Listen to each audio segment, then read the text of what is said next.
guys, for today's video, I'm going to be ranking all of the new products that I tried in January.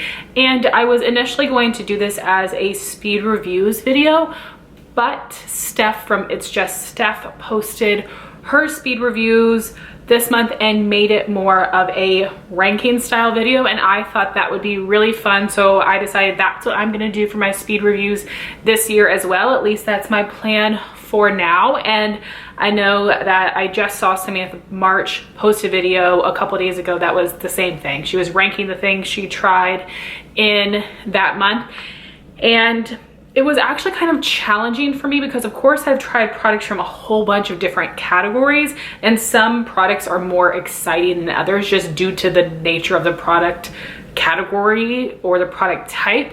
So it was a little bit of a challenge, and I definitely want to do more ranking style videos on my channel this year because I think it's really fun. I love watching them from others. I know Steph and Samantha both do them a ton on their channel and I really enjoy them. So I thought this was a great way for me to get into the ranking style videos. So for January, I tested out 9 new products and I am going to be ranking them from the bottom to the top.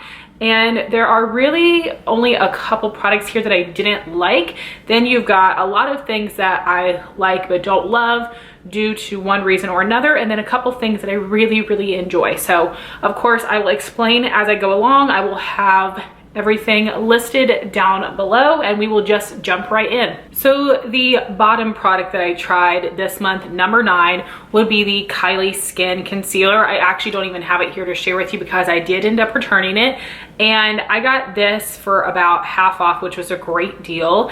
And it does come in 30 shades, which is wonderful. I purchased the second lightest shade in the range, which is Shell, which is a beige with yellow undertones. The shade lighter is Pearl, which is a light pink with peach undertones, which I know is not a flattering undertone on me, so of course I did go with the yellow one.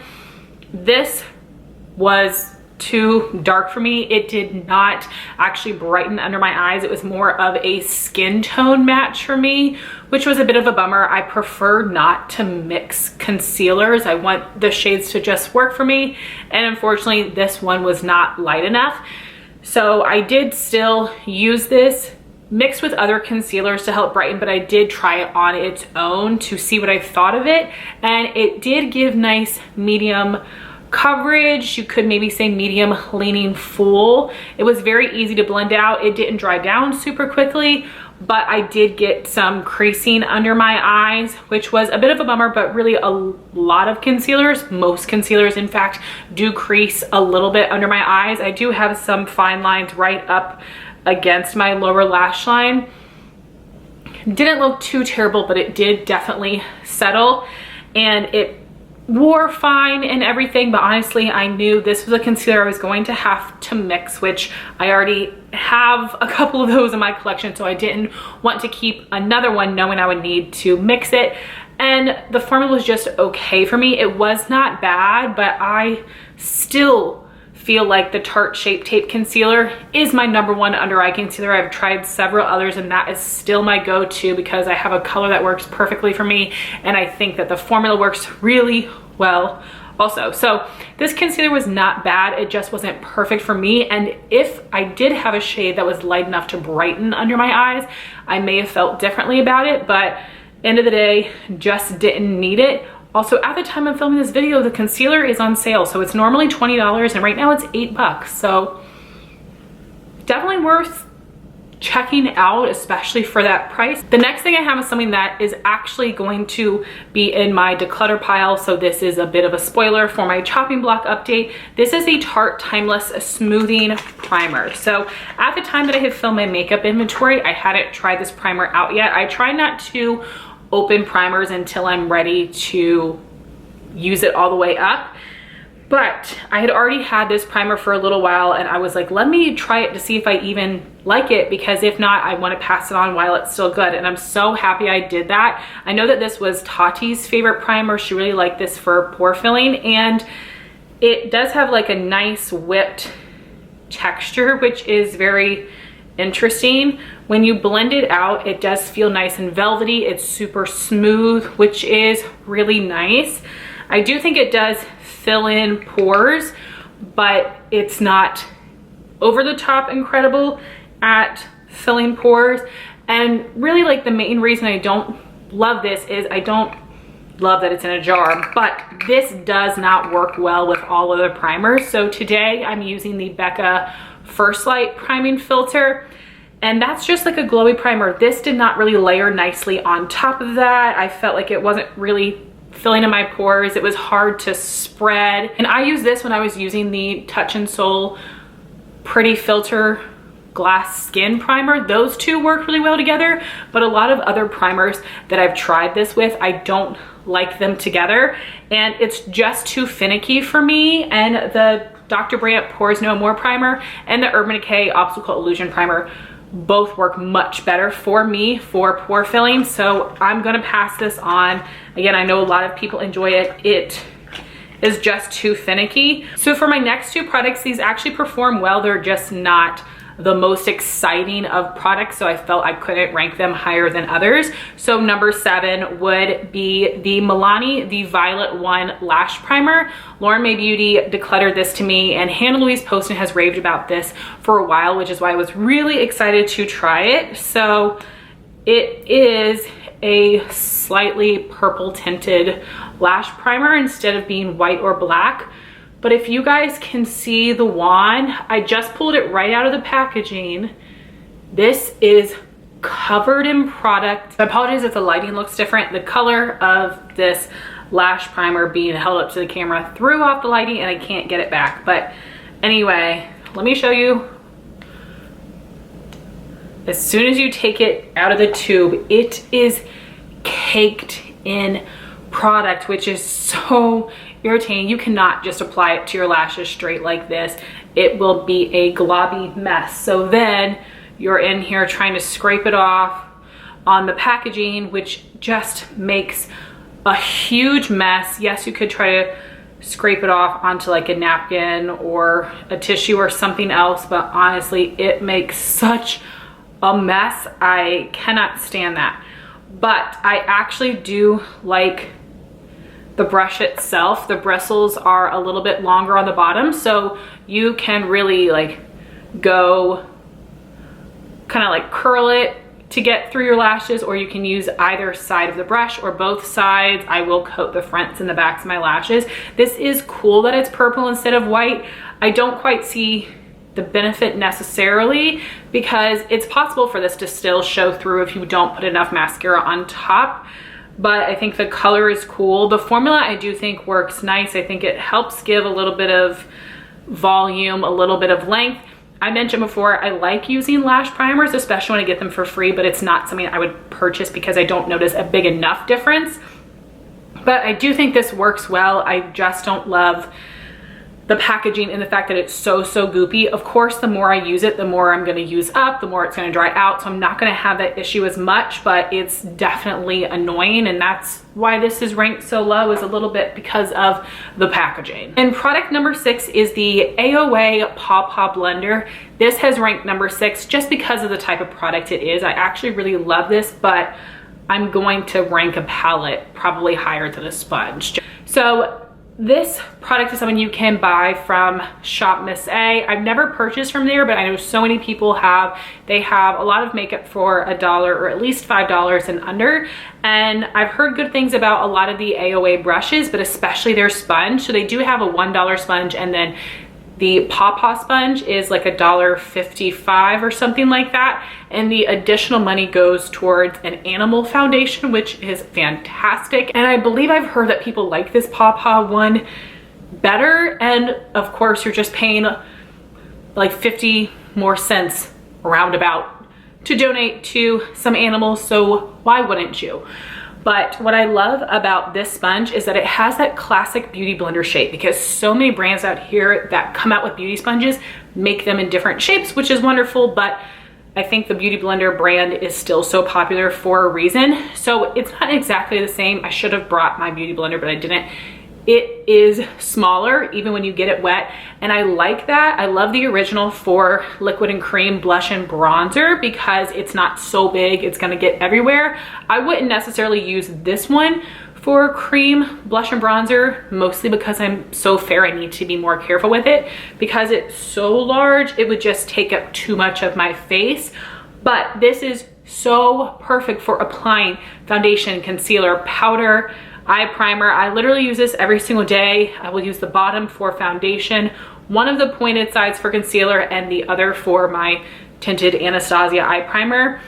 Obviously this is dirty, but this is so good. It is very, very soft, and it definitely expands when you get it wet. It doesn't soak up too much product.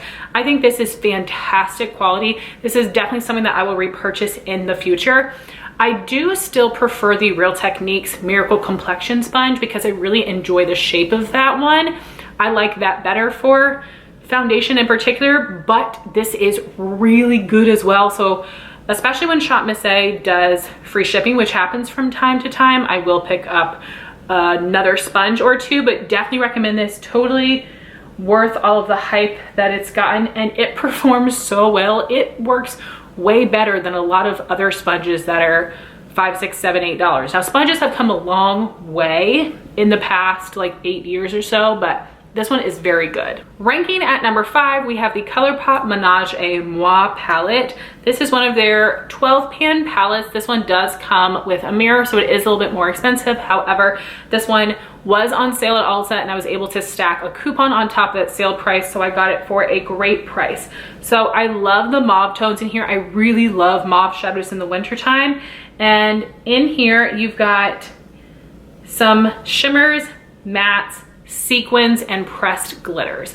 And I hate pressed glitters and I hate sequins. And you get 2 of each of those in here. So sequins are basically ColourPop's cute way of naming their matte shadows with glitter in them. I hate that they continue to put those in palettes because while they do work, they don't necessarily look like mattes. From far away, you cannot see the glitter, but when I'm applying my shadow, I can tell that I have glitter particles throughout my crease, which is very annoying to me. And they also basically explode in the pan. Like, yes, ColourPop mattes can be a little bit dusty. You will get some kick up just using the regular ones, but literally it is like an explosion for the matte shades, which is very annoying. And luckily I'm very careful and light-handed when I apply my makeup, so I'm knowing what's coming and I'm just tapping into the pan, so I only get a little bit, and I will try to use like the kick up for the other eye, but it's a mess. I can't stand it. Pressed glitters I don't like in general, and I feel like ColourPop's gotten a lot of feedback that people don't like sequins and pressed glitters, but seriously, in the past like 4 months or so, they've been including them in almost every palette, and it's like, why are you doing that? Because like, can y'all please post a poll on your Instagram so that people can truly let you know once and for all whether we like it or not. And majority rules. If I'm in the minority, totally get it, that is fine. I will say though that I only used one of the pressed glitters in this palette, the more rosy one. I did wear it on the lid and it performed better than the pressed glitter from the Sweet Talk palette, which is one of the first pressed glitters that they have. And I think they just have a little bit more binder in this one, which is good. So basically what I did was I used a cream shadow on my lid. I set it with like this more basic powder shimmer shadow on my lid, just a little bit of it. And then I put some glitter glue on my lid and used my finger to mostly pack on the pressed glitter. Then I did go in with a flat synthetic brush to get a little bit more precise, and it actually worked. I was very surprised that the brush was able to pick it up, but it did. So as much as I don't like pressed glitters, these did perform pretty well. And I actually did not have too much fallout when I was applying them to my lid, and I think it's the way that I did it, again using my finger mostly, and then I did go in with a brush just to detail a couple areas. But throughout the day I did get a good amount of glitter fallout on my face, which is a little bit annoying, and I don't tend to have that happen with regular eyeshadows. You might have some fallout when applying it, but not throughout the day. But I had the opposite with this, so that was a bit annoying. But the regular shimmers in here work really well. There's just not very many of them. And the mattes perform nicely as well. They're pigmented, they blend nicely, they look beautiful. And if I would have paid the $18 for this palette, I would have been disappointed. But for the like $8 I paid for it, I think, I'm totally fine with it. I'm happy to see that, at least in my experience, the pressed glitter formula has improved. And it looked beautiful on the eye, but as a contact lens wearer, as someone with sensitive eyes, I don't like to screw with that very often.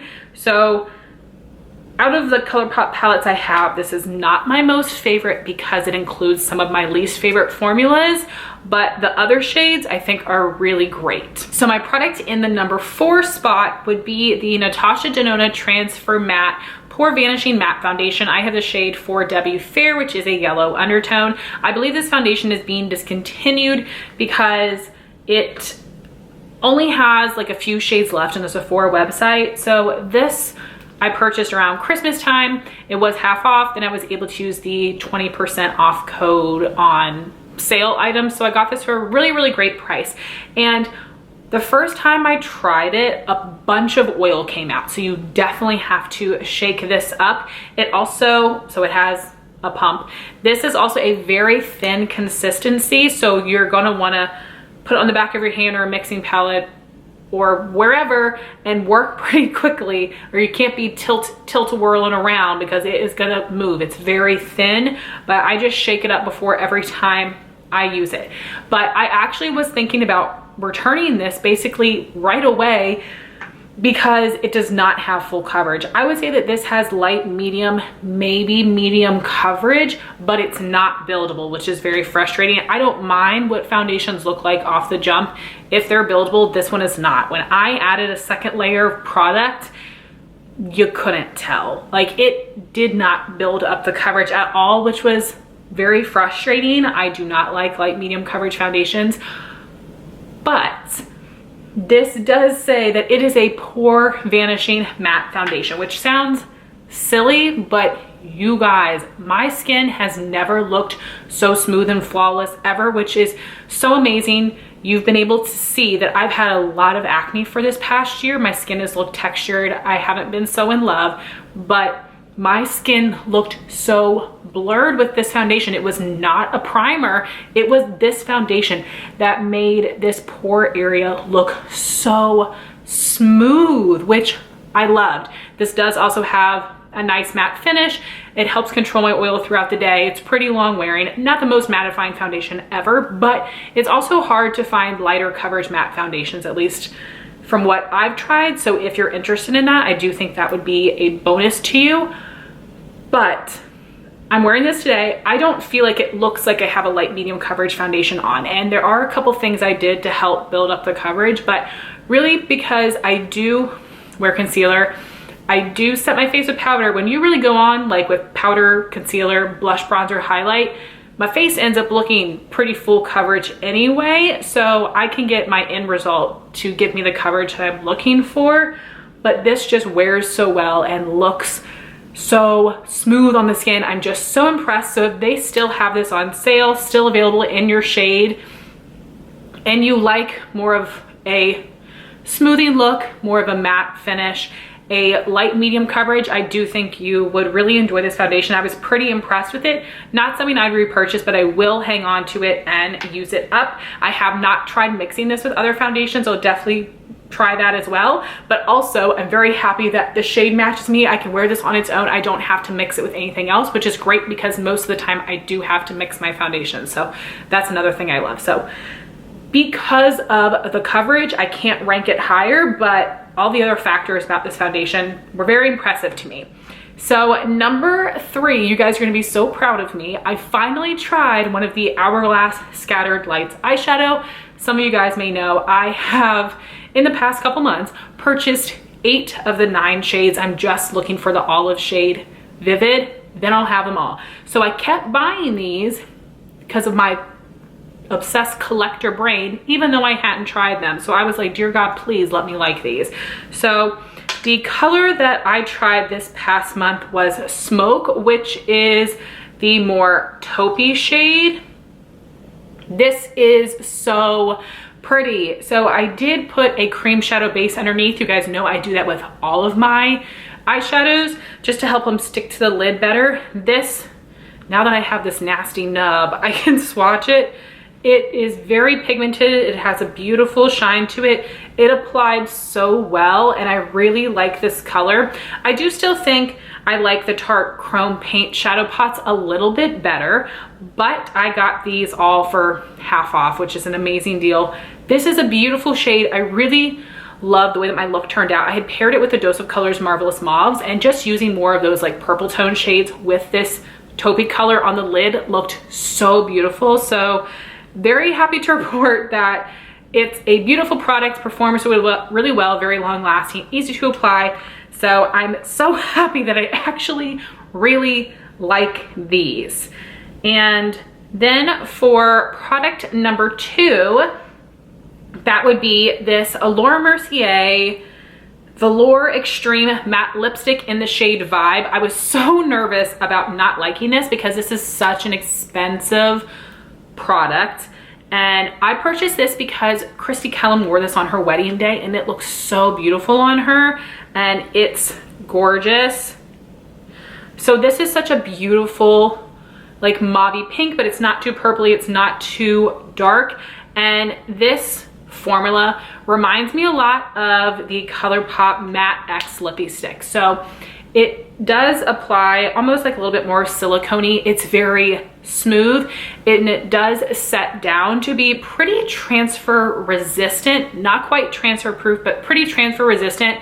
It really gives you a more flattering look than a liquid lipstick, and it's so much more comfortable, but it's still very long wearing. I'm not gonna buy more shades unless these pop up at TJ Maxx because they're so expensive, but I was very impressed with this formula and I really love this shade. I can see myself reaching for it a lot. And again, I'm so thankful because this was very, very expensive, but definitely something worth checking out. And my number 1 product that I tried this month would be the Pat McGrath Rose Decadence eyeshadow palette. And I have tried another 6-pan palette from Pat McGrath a couple years ago and I didn't really get the hype. This one I like much better. So I haven't used all the shades in here. I've used both of these mattes. I've used this shimmer here and I use this shimmer over here. And the mattes are very pigmented. They blend out nicely, perform really well, and I love those 2 shades. That pinky color is just like, love it so much. This shimmer shade was very pigmented, very smooth. It looked really shiny on the lid, which I loved. This color over here does have like a bit of like a duochrome flash to it, which is very pretty, but the formula of that one is not as creamy as this shimmer. So I did have to apply a couple, not necessarily I had to go in with a couple layers, but like putting the brush in one time wasn't quite enough to like cover my whole lid. So I had to dip back in several times, which was fine. I was not bothered by that. So I wanted that shade to be a little more smooth and creamy, but it still was beautiful, performed really well. I just love the color variety in here, and I was able to get this on sale. I did get it for Christmas as well, so it was free to me. From what I've tried so far, I'm not gonna go crazy and buy a bunch more Pat McGrath palettes. I would rather spend money on Natasha Denona palettes or Huda Beauty palettes, so not gonna go crazy, but I do think that this one performs really well. I love this color variety here. It's very beautiful and I really enjoy the packaging as well. So for the price I got it at, again, free because it was a Christmas gift, but being on sale. For the sale price, I do think it's worth it and I am very happy to have it in my collection. So guys, I feel like I rambled a lot. I'm hoping I can edit it down a little bit, but that was me ranking all of the new products that I tried in January. Let me know what you thought of today's video, what you thought of these products, how you feel about me doing ranking videos in the future. I definitely think this will be more of a fun way of doing my monthly speed reviews, and it will also encourage me to test out my new products sooner instead of letting them sit for a while. So I'm really looking forward to it. I'm already looking forward to testing and reviewing a bunch of products in February. So I just want to thank you all so much for watching this video. Please like, comment, and subscribe, and I'll talk to you soon. Bye guys.